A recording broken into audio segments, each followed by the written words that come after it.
Um, the first question I'm going to ask you, of course, on the topic I'm here to talk to you about is who is a migrant worker? But my short answer to that is I am a migrant worker.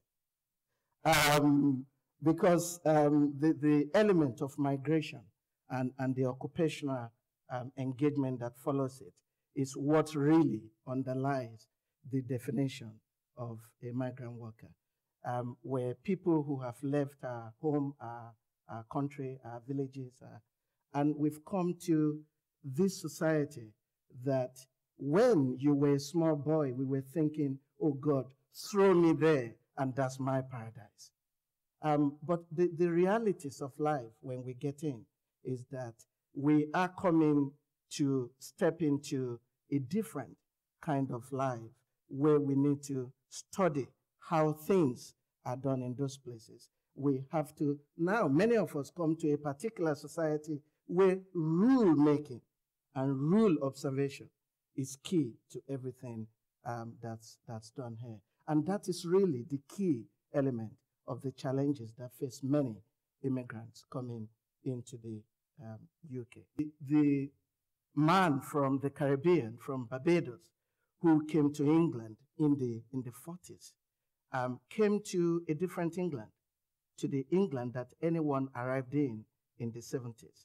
That was equally changed in the 80s, and it has changed now, I have to say, since 1997, when this new government came in with what looked like a compartmentalized, fundamental approach to reforming immigration law.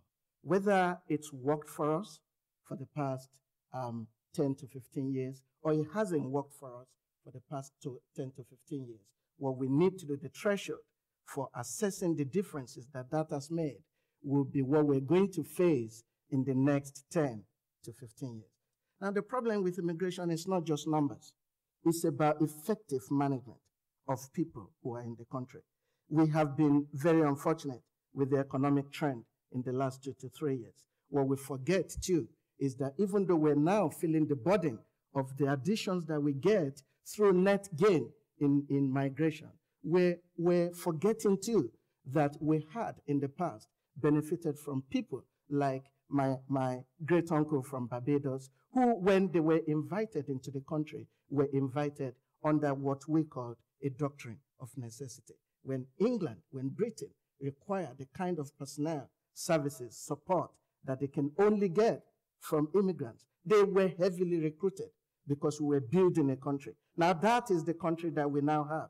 And that is the country that we're now beginning to feel the burden of the same system that built those facilities.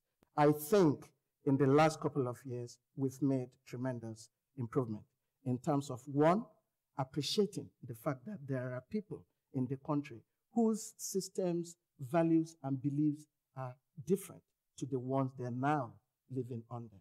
And that we need as a society to raise the specter of support and awareness and educative programs so that people who are in the country under those frameworks are now able to benefit from the information facilities that they can get in education, in hospitals, in our social system, so that people like Richard will not be crying out of the job center, but be looking into benefiting from what they can pick, mainly from the facilities in the system.